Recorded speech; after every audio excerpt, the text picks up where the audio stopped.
Bueno, vamos directo al mensaje. Quiero empezar con un comentario de una persona que nos transportó en determinado momento, una carrerita bastante corta, pero pues, las calles no son como las de aquí, que son rectas, sino empinadas, y ya habíamos recorrido todo el pueblito con como 7 cuadras en subida y con maleta. Ya digo, no, a partir de ahora ya no andamos ni media cuadra más así. Entonces, donde llegamos, sudados, con la lengua fuera, con las maletas, encontramos a una persona que nos podía llevar un carro particular. Nos subimos en ese carro particular y él dijo, nos llevo al hotel en tanto, y nos subimos las maletas, nos fuimos con él. Y él había preguntado, ¿para dónde van? Y le dijimos, vamos para tal parte y tal parte. O sea, después de que nos dejaran el hotel, vamos para tal parte. ¡Ay, qué bueno! Fue la expresión de él. Porque la vida es tan corta, ya nos acaba de decir que él tenía 60 y tantos años. Dice, la vida es tan corta que hay que vivir cada momento. Bueno, en ese momento, lastimosamente, fue, como era tan corta la carrera, el carro subía rápido, nosotros pues aquí subiríamos muy lento. Cuando terminó de subir a lo último de la montaña, que era la plaza del pueblo, nos bajamos y no le pude decir absolutamente nada de la expresión que él dijo, ¿sí? Que dijo que la vida era corta y había que gozarla. Él no la decía de mala manera, es decir, ustedes saben que ese es un dicho que mucha gente dice, el que toma, el que es mujeriego, ¿sí? Él se veía que era una persona muy centrada, ¿sí? Y él lo dijo, era porque obviamente íbamos a pasear con la familia, ¿sí? Entonces decía, hay que gozarlo. Pero ¿qué de esa expresión, la vida es corta? Tú te has puesto a preguntar, ¿qué tanto puedes vivir? ¿Cuánto se te puede acabar la vida? Hay personas que se mueren siendo apenas niños. Hay gente que a los 20, a los 30. Sí, hay otros que superan los 60, los 70. Hay otros como mi abuela que tiene 93 años, que están más lúcidos. Como decía mi esposa, que tiene menos achaques que mi esposa. Entonces, la vida, a pesar de que mi abuela tiene 93 años, pues es corto, porque 93 años se pasan volando. Si usted habla con ella, pues se pasaron volando, así como los 30 suyos se pasaron volando. Cuando uno es un niño, uno piensa, ¿no? A mí me pasaba, yo sé que le pasa a todos los niños, cuando uno tiene 10 años y pregunta la edad de otro que tiene como 20 o 25, ¡ay, tú estás viejo! Darle 25 le parece viejo. Ahora imagínate el de 40, el de 50, el de 60. ¿Por qué? Porque apenas ha habido un lapso corto de tiempo. Pero cuando tú empiezas a pasar el reloj, tú empiezas a darte cuenta que cumple, y ya hay un momento que donde tú ya no quieres cumplir, ¿sí? Es donde ya el cumpleaños te tortura, porque pasa el calendario y ya tú dices, bueno, pero entonces ya voy por la mitad del siglo, voy pasando la mitad del siglo, y uno se pregunta, ¿qué tanto podré llegar a vivir? Todos queremos en momentos buenos vivir mucho tiempo. Hay gente que se quiere morir porque está viviendo situaciones difíciles y expresan que se quieren morir, pero yo sé que en el momento en que pasan esa dificultad, que ya no se quieren morir, quieren vivir largo tiempo. Entonces para nosotros se vuelve un problema el saber cuánto podemos vivir. Yo siempre he deseado vivir mucho tiempo, siempre. Uno hace cálculos con los hijos y dice, bueno, al menos cuando ya tengan sus tantos años, que ya se hayan casado, que se hayan... Pero después de que uno dice eso y saca cálculos y dice, no, porque apenas tendría tantos años, no, me gustaría llegar hasta 100. Pero sería bueno llegar hasta 100, donde a ti te tienen que hacer de todo, donde te volviste una carga para alguien, en donde para bañarte te tienen que bañar. Entonces, todo eso te hace pensar a ti en la vida, si verdaderamente la vida te alcanzó para vivirla, ¿sí? Por más que quieras vivirla, no vas a alcanzar a vivirla porque el tiempo sigue siendo limitado. Yo no sé si son verdaderamente ideas mías, de que el tiempo pasa más rápido. Oye, ¿qué hace que estábamos nosotros celebrando la Navidad? Ya vamos por la mitad del mes de febrero. ¿Qué hace que nosotros estábamos en la pandemia? Para mí, cuando saco cálculo de la pandemia, me parece muy lejos. Sí, pero ¿cómo? ¿Ya pasó tanto tiempo? Entonces la vida es corta y hay que vivirla, dice la gente. Pero hay que vivirla ¿para qué? Si al fin y al cabo se va a terminar. Entonces hay un dicho popular de la gente que dice que todo en esta vida tiene solución menos la muerte. ¿Sí lo ha escuchado? Todo en esta vida tiene solución menos la muerte. Esa expresión yo no estoy de acuerdo. Yo no estoy de acuerdo con eso y te lo voy a predicar hoy. Porque dice el apóstol Pablo en primera carta a los tesalonicenses. Y antes de empezar a leer, quiero titular el mensaje. Quiero que mientras aparece ahí en pantalla, todos podamos leerlo a una sola voz. Diga conmigo, en esta vida todo tiene solución. Y le agregamos hasta la muerte. Vamos a ver por qué. Vamos a ver por qué. Dice Pablo, le escribe a la iglesia que está en Tesalónica lo siguiente: pónganse como objetivo vivir una vida tranquila. Diga conmigo, como objetivo. ¿Sí? Él les recomienda, oye, como objetivo, pónganse a vivir una vida tranquila. Ocúpense de sus propios asuntos. Diga conmigo, ocuparnos de nuestros propios asuntos. No estar intrometido en los asuntos que no nos importan. Ni siquiera de tu misma familia, escúchame. Porque es que hay asuntos que son de tu hermana y tu hermana no vive contigo y tu hermana tiene su marido y sus hijos y son asuntos de ella. ¿Alguien me está entendiendo? Son asuntos de tu mamá, son asuntos de tu papá, son asuntos de otras personas y a veces la gente se vive metido en los asuntos de otros y Pablo le recomienda vivir tranquilo y meterse solamente en sus propios asuntos. Diga conmigo, mis propios asuntos. Cada hijo, cuando se va de la casa porque crece, tiene sus propios problemas y tiene que vivir sus propios problemas. Pastor, es que el mío no se ha ido, sí, pero tiene 40 años y vive ahí en la casa, se ha arrimado. Tiene sus propios problemas.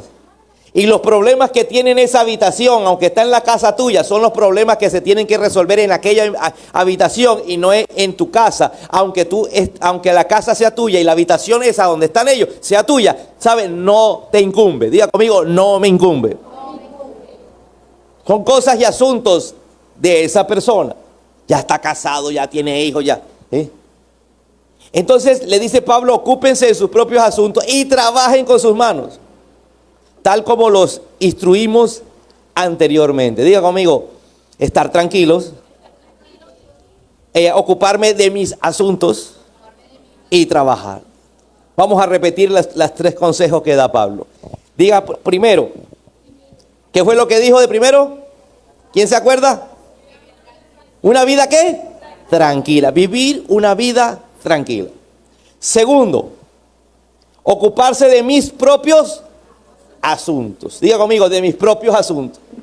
Oye, si tienes problemas tú, ¿para qué le vas a añadir a tus problemas los problemas de tu hermana que vive dice al lado? Son problemas de ella. Tercero, ¿qué era lo tercero que nos dice? Trabajar con nuestras manos. Diga conmigo, trabajar. Entonces son parte de las actividades del creyente. ¿Quién dijo esto? Pues Pablo, el que escribió casi más de la mitad del Nuevo Testamento. Entonces el gran apóstol Pablo deja ahí escrito que debemos trabajar, que debemos vivir tranquilos y que debemos ocuparnos de nuestros propios asuntos. Vamos a continuar. Entonces aquellos que no son creyentes respetarán la manera en que ustedes viven. Diga conmigo, para que me respete aquellas personas que no son creyentes, yo debo vivir una vida ¿qué? Tranquila. Yo debo ¿qué? Ocuparme de mis propios asuntos. Y como tercero, trabajar. ¿Qué es lo primero que critican en la iglesia? Es que el pastor espera que le lleven la plata. Si yo esperara que usted trajera la plata, me muero de hambre. Por eso yo trabajo. ¿Sí? Si yo esperara aquí que para hacer un trabajo en la iglesia, usted trajera el dinero, entonces nunca lo hacemos. Por eso me toca buscar dinero trabajando.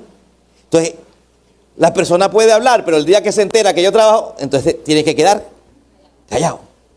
Correcto. Diga conmigo, trabajar, estar tranquilo y no ser chismoso. Pastor, ahí no dice eso. Ocuparme de mis propios asuntos. Deja de estar metiéndote en la vida del vecino. Deja de estar metiéndote en la vida ajena. Es más, en la iglesia es muy común eso. Deja de estar metiéndote en la vida del hermano de la iglesia. Es la vida de él o de ella. Aló. Es su asunto. ¿Sabes por qué mucha gente deja de vivir? Porque es que en la iglesia están pendientes de ti. Y cuando te caes, cuando cometes un error, inmediatamente te señalan. En la iglesia no es para señalar, es para levantar. Aló. Y si tomamos un ejemplo de algún error, porque para predicar hay que hablar de alguien, ¿sí?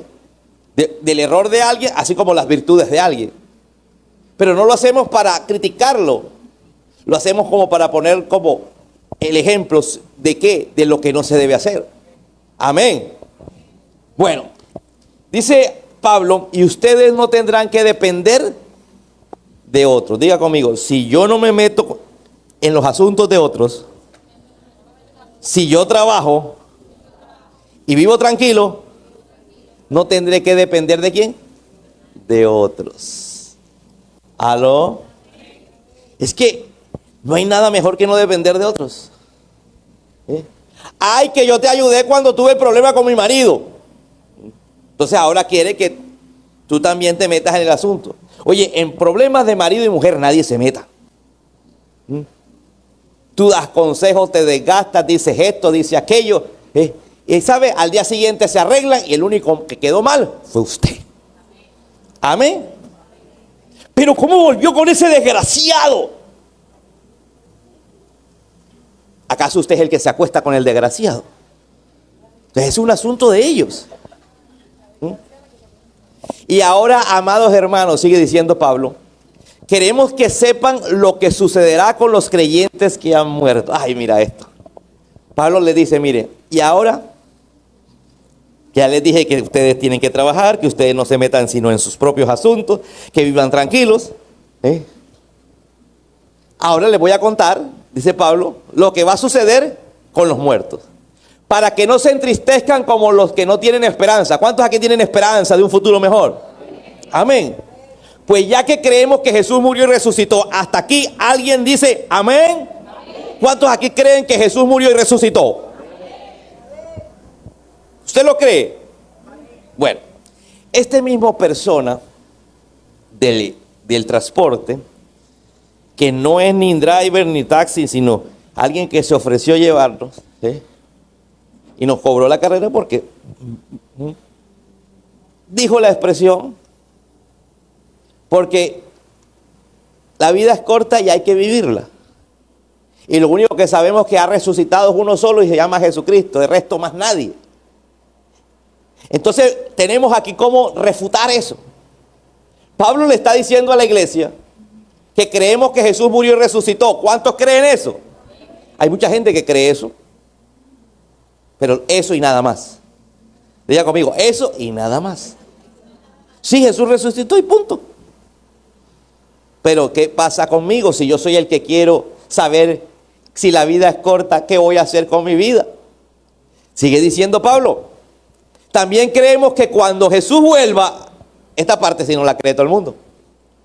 Todo el mundo en la calle, por más ateo que sea, te va a decir que Jesús murió y resucitó porque eso le dijeron.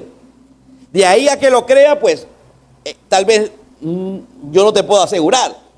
Pero sí que lo sabe, sí que lo escuchó. Porque es que, ¿quién no ha hablado de Jesús? Hasta el más ateo le han hablado de Jesús y supo algo de Jesús antes de ser ateo. ¿Aló? ¿Cierto? Entonces, estamos hablando de que Jesús murió y resucitó, ¿verdad? Y dice que Dios traerá junto... también creemos que cuando Jesús vuelva, alguien diga, va a volver. Ya dije que el asunto está en que poca gente sabe que Él vuelve. Dile que está a tu lado, la Biblia dice que Él murió y resucitó, pero también dice que Él vuelve. ¿Por qué es más fácil creer que Él murió y resucitó? Porque ya pasó.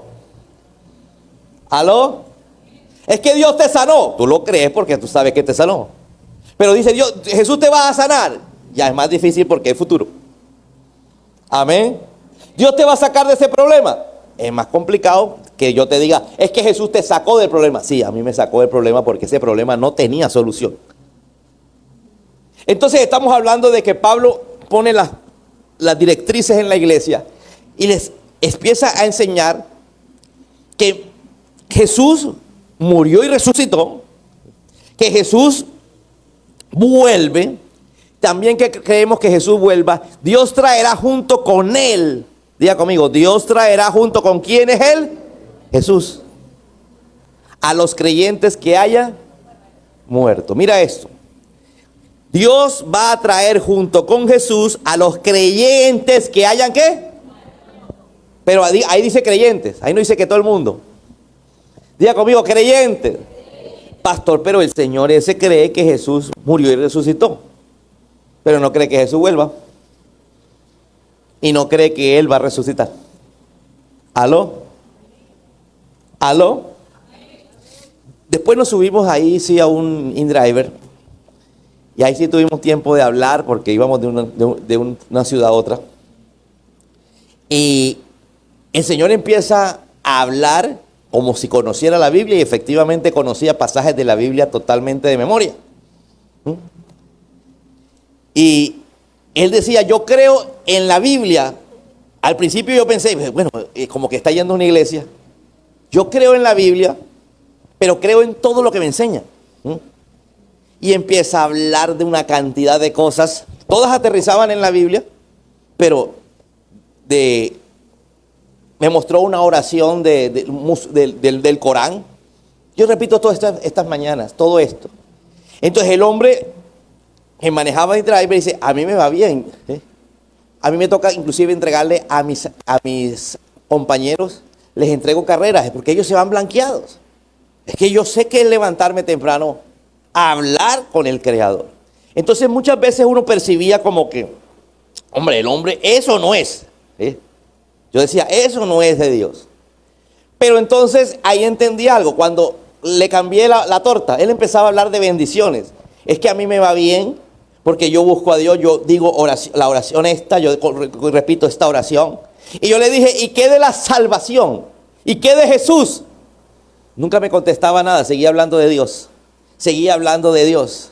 Seguía hablando, yo creo en Dios y Dios es el que me da la provisión, Dios es el que hace que las cosas fluyan, porque Dios hace es el que me respalda. Pero ¿qué hay de Jesús? Le pregunté 2 veces, ¿y qué hay de Jesús?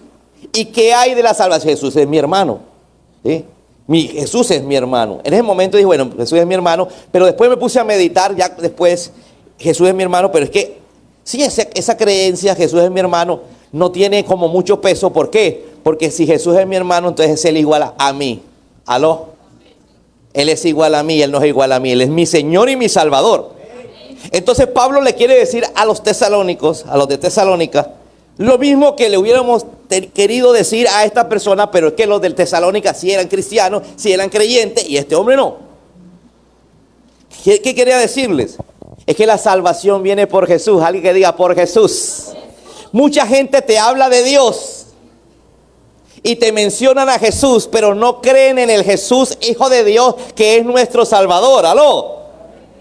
Mira, él hablaba de enseñanzas tales como ayudar a los pobres. Repetía fragmentos de palabras que dijo Jesús, pero no era capaz de contestarme. ¿Y de Jesús qué? Que de Él viene la salvación. Porque es que sencillamente la gente creer en Dios, y más en un estado como Colombia, eso es tan fácil casi todo el mundo en Colombia cree en Dios. Ahora hay una generación que es la nueva generación que es la que tiene acceso a la tecnología y piensan que Dios no existe. Pero en la mayoría de lo que es Colombia, obviamente Dios sí existe. Es que el asunto no está en Dios. El asunto está en Jesús. Porque el sacrificio vino a través de Jesús. Y solamente es salvo aquella persona que cree en el sacrificio que hizo Jesús. En la sangre de Jesús. Alguien que diga: la sangre es la que me limpia de pecado. El sacrificio es el que me salva. Entonces Pablo le dice a la iglesia para que no se angustien con los creyentes que murieron. Los creyentes que murieron, dice que Dios y Jesús los va a levantar. Dice: les decimos lo siguiente de parte del Señor, sigue diciendo Pablo a la iglesia. Nosotros los que todavía estemos vivos, vamos a suponer que Pablo está hablando, Pablo estaba hablando porque dice la Biblia que nadie sabe el día y la hora en que vuelve Jesús. ¿Correcto? Entonces dice: nosotros los que todavía estemos vivos, cuando regrese el Señor nuevamente, cuando regrese, ¿cuántos creen que Él regresa? Si tú no crees que Él regresa, tú no eres salvo. ¿Aló? Si tú crees que Jesús murió y resucitó, pero no sabes que Jesús regresa y no crees que Jesús regresa, tú no eres salvo. ¿Por qué? Porque tú no estás creyendo en la vida eterna. Porque ¿para qué Él regresa? Para la eternidad, para que nosotros vivamos con Él en la eternidad. Amén. Nosotros no podemos vivir del pasado. Tenemos que vivir del futuro. ¿Aló? Y el futuro es que Él regresa. Entonces dice: no nos encontraremos con Él antes de los que ya hayan muerto. Ojo lo que dice Pablo. Pablo dice de encontrarnos, los que estemos vivos, de encontrarnos con Jesús. Diga conmigo: de encontrarnos. Está hablando que Él regresa, ¿correcto? Pero un regreso no a la tierra, sino en las nubes. Entonces dice que nos vamos a encontrar. Alguien que diga: a encontrar. Pero no nos vamos a encontrar antes de los que murieron. Pues el Señor mismo, dice la Biblia, pues el Señor mismo descenderá del cielo con un grito de mando, con voz de arcángel y con llamado de trompeta de Dios. Primero los creyentes que hayan muerto se levantarán de sus tumbas. ¿Qué dice la Biblia? Que los creyentes que murieron se levantarán ¿de dónde? ¿De dónde? Pero ¿quiénes? Los creyentes. ¿Quiénes? Los creyentes. Luego junto con ellos, nosotros, pues Pablo no tuvo la dicha, ¿verdad? Porque Pablo murió hace 2000 años. Pero Pablo está tratando de poderles explicar el momento. Luego junto con ellos nosotros, los que aún sigamos vivos sobre la tierra, seremos arrebatados. Alguien que diga: arrebatados en las nubes. Arrebatado es sacar a la fuerza. Si usted va a un diccionario y busca arrebatado, es una persona que es sacada a la fuerza. ¿Ve? Es que me arrebataron a la niña. Y usted iba caminando y el ladrón salió, le arrebató. ¿Ve? Entonces quiere decir que va a haber un arrebatamiento, algo que usted no va a estar preparado. Usted no va a estar esperando. ¿Aló? Usted no va a estar: ahora sí, ahí viene, ahí viene, ahí viene. ¿Estamos o no estamos? En cualquier momento. Pastor, ¿será de día y de noche? Puede ser de día y a la vez de noche. Porque en el mundo, mientras hoy estamos de día acá, en otra parte están de noche. Aló. De tarde o de mañana. Mientras en una parte del mundo estamos de tarde, otra de mañana.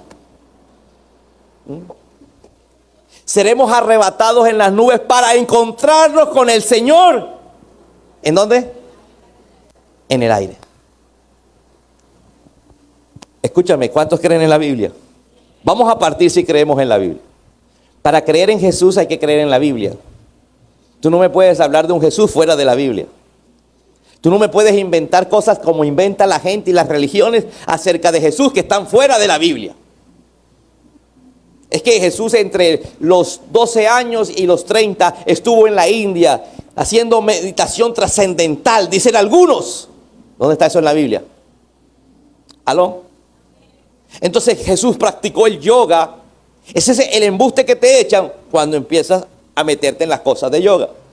Que Jesús fue uno de los practicantes de yoga, que Él se fue a la India y por eso cuando vino, Él podía leer la mente. Él no leía la mente, Él era Dios. ¿Aló? Él es Dios y Él sabe lo que tú estás pensando.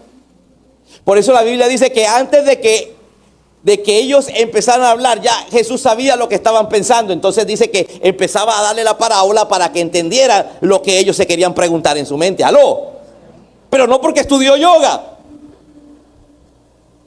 sino porque tenía una relación con su Padre, con Dios. Porque Jesús, cuando vino a la tierra, era 100% humano.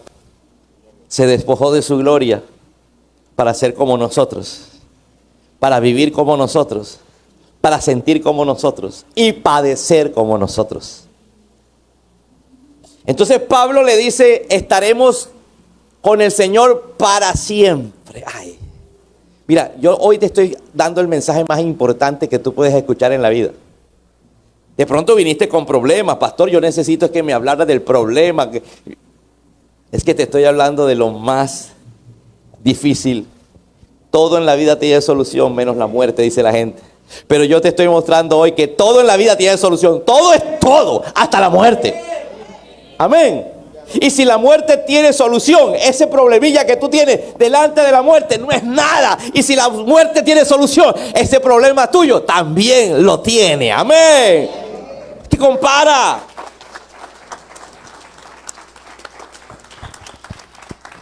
Que necesitas que te vaya bien. Oye, si tienes un Dios que te puede resucitar y dar vida eterna, ¿cómo no tienes un Dios que te puede hacer que te vaya bien?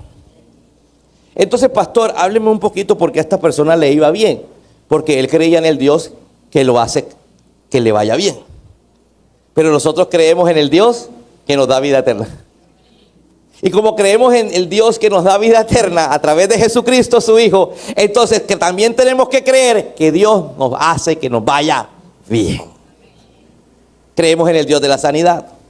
Creemos en el Dios de la restauración, de las segundas oportunidades, el Dios de la bendición. ¡Aló! El Dios que te levanta. Isaías capítulo 43, versículo 2. Cuando pases por las aguas, yo estaré contigo. Diga conmigo, cuando pases por las aguas, yo estaré contigo. Y si por los ríos, no te anegarán. Cuando pases por el fuego, no te quemarás, ni la llama arderá en ti. Yo no sé cuántos están pasando por las aguas o por el fuego. Yo no sé qué relación está pasando por las aguas o por el fuego. Yo no sé qué persona en su estado de salud está pasando por el agua o por el fuego. Yo no sé quién aquí emocionalmente está pasando por el agua o por el fuego. El Señor te dice, si pasas por el agua, no te anegarás. Si te pasas por el fuego, no te quemarás, porque yo estaré contigo. ¿Alguien me está entendiendo? El que camina con Dios, Dios estará contigo hasta en la eternidad. Amén. Entonces un Dios que es capaz de darnos vida eterna a través de Jesucristo, el Hijo de Dios. Diga conmigo, el Hijo de Dios. Pero ¿qué dice la Biblia? Pastor, si es nuestro hermano, pues sí. Pero la Biblia dice que Él es el unigénito. ¿Cómo dice? Unigénito del Padre. ¿Qué es unigénito? Usted va al diccionario y usted encuentra que unigénito es único en su especie. Diga conmigo, único en su especie. Es decir, que no hay nadie como Jesús. Aquí todos somos hermanos en la fe, pero ninguno como Jesús. Ah, no, que el pastor está más cerca. Ninguno como Jesús. Amén. Porque el mismo Jesús dijo unigénito del Padre, único en su especie. Amén. Porque Él es hijo, pero Él es Dios. Usted es hijo, pero usted no es Dios. Aló. Diga conmigo, soy hijo, pero no soy Dios. Él es hijo, pero Él es Dios. Ahora diga conmigo, soy hijo, pero adoptado. Porque Él me adoptó. La adopción aquí en el cielo es diferente a la tierra. En la tierra, inclusive muchas veces ni siquiera le preguntan al niño si quiere que sea adoptado. ¿Sí? Llegan los posibles papás, ¿sí? Y el bienestar aquí en Colombia hace el trámite, listo, te lo entrego. Pero en la vida cristiana o en la vida espiritual más bien es diferente. El hijo es el que acepta ser hijo. Usted y yo somos los que podemos acercarnos a papá, decirle, papá, he pecado contra el cielo y contra ti. No merezco ser tu hijo, pero perdona mis pecados. Quiero empezar a caminar contigo. Y en ese momento Él dice que nos hace hijos por adopción. Pero le tengo una buena noticia, los hijos adoptivos tienen los mismos derechos que los hijos legítimos. Amén. Dile que está a tu lado, tú puedes ser adoptado por Dios. Entonces, la mentira más grande que hay en redes sociales, ¿cuál es? Soy hijo de Dios. Amén. ¿Aló? No todos somos hijos. La Biblia dice que fuimos hechos criaturas de Dios, con libre albedrío. Diga conmigo, criaturas de Dios. Una criatura que es la excelencia. Mira, Dios hizo criaturas como el perro, como el gato, como la ballena. Pero nosotros somos la corona de la creación. Es decir, lo mejor que hizo Dios fue al hombre. Diga conmigo, fue a mí. Levante la mano y diga, a mí me hizo bien. Porque tienes una inteligencia más grande que cualquier animal. Sí que hay animales que tienen inteligencia para tal cosa. Es que el gato tú lo tiras por allá y se vuelve y devuelve porque tiene una inteligencia y sabe por dónde lo llevaron. Y yo me pierdo de aquí a la esquina. Sí, pero usted es más inteligente que el gato en otras cosas. ¿Aló? ¿Aló? Bueno, entonces, aquí nosotros tenemos que entender que si creemos que Jesús murió y resucitó, que Jesús es el Hijo de Dios, que su sangre nos perdona todos los pecados y si confesamos los pecados, Él es fiel y justo para perdonar nuestros pecados y librarnos de toda maldad. ¿Cuántos creen eso? Si usted lo cree de todo corazón, usted es hijo. Y Dios te dice, la vida, la muerte más bien, la podemos resolver. ¿La quieres resolver? Entrégame tu vida, tu corazón. Y resolvemos de una vez por todas el asunto de la muerte. Porque cuando yo regrese, si te encuentras muerto, yo te levanto. Y si te encuentras vivo, yo te arrebato. Muerto o arrebatado, nos encontraremos en las nubes. Y viviremos eternamente. ¿Alguien quiere eso? Fíjate que Pablo les dice a la iglesia ahí en lo que leímos en Tesalónica, para que no se entristezcan como los que no tienen esperanza. Hay gente que no tiene esperanza. La esperanza de nosotros está puesta en Jesús. Diga conmigo, en Jesús, en el que nos puede levantar. Así que Él es nuestro hermano, pero nuestro hermano primogénito. Y cuando usted se va a la Biblia y habla primogénito, el primogénito tenía influencia sobre todos los hermanos. Es decir, estaba por encima.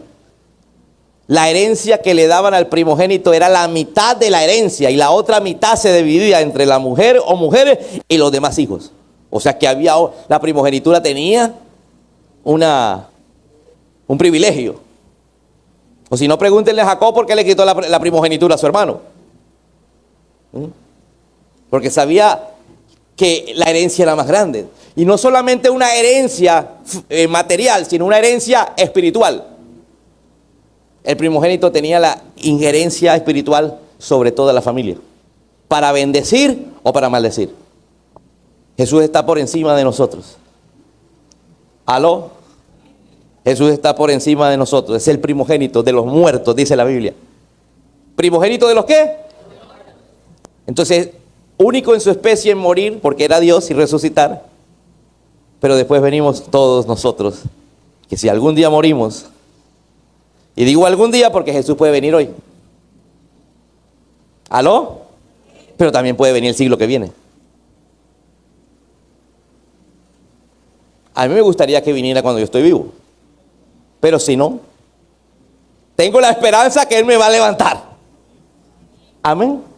Salmo 94, el salmista dice, si no me ayudara Jehová, pronto moriría mi alma en silencio. Y no está hablando de morir físicamente, mi alma. Ahí tú a veces sientes que tu alma va a morir, ya no puedo más, con esta angustia, con este problema, con este temor. ¿Cuántos se han sentido así? De pronto hasta hoy nos sentimos así. Necesitábamos de esa canción, levántate, porque sentíamos que aquí en el alma está, mejor dicho, los problemas están que me matan. Y no quiere decir que me va a dar un paro en el corazón y me voy a morir, sino me matan el alma. Cuando yo decía, dice el salmista, mi pie resbala, tu misericordia, oh Jehová, me sustentaba. En la multitud de mis pensamientos dentro de mí, tus consolaciones alegraban mi alma. Mira, aquí el salmista está reconociendo que en medio de su dolor Él estaba ahí. En medio de su angustia Él estaba ahí. En medio del problema que Él sentía en su alma, de tristeza, Él estaba ahí. Que Dios le respondía. Pero más adelante en el Salmo 127, mira lo que dice. Jehová te guardará de todo mal. Él guardará tu alma.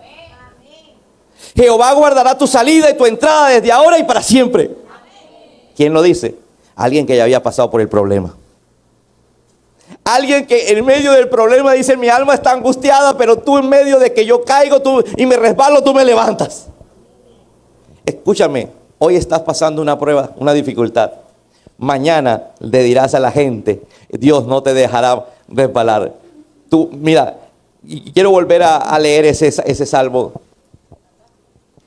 Jehová te guardará. ¿Sabes por qué estás pasando hoy por dificultad? Para que mañana le digas a alguien más, Jehová te guardará de todo mal. Él guardará tu alma, porque si me guardó a mí, te guardará a ti. Jehová guardará tu salida y tu entrada desde ahora y para siempre. Esto lo dijo después el que había pasado por la prueba. Y en medio de la prueba, el salmo anterior, decía, atrás, si no me ayudara Jehová, está hablando en presente. Si no me ayudara Jehová, pronto moriría mi alma en silencio. Está hablando en una oración porque tiene problemas. Cuando yo decía mi pie resbala, tu misericordia, Jehová, me sustentaba. En la multitud de mis pensamientos dentro de mí, tus consolaciones alegraban mi alma. Pero seguían el problema. ¿Cuántos hoy tienen un problema? Mañana que salgan del problema tendrán que decirle a los otros, a la gente con seguridad, ¿sí? Dios no te dejará caer. Dios no te dejará resbalar. Aló. Dios te sustentará. Alguien que entienda que hoy lo que hoy estás viviendo es pasajero, para que mañana testifiques y le digas a alguien más que Dios te sacará del problema. Amén. Amén.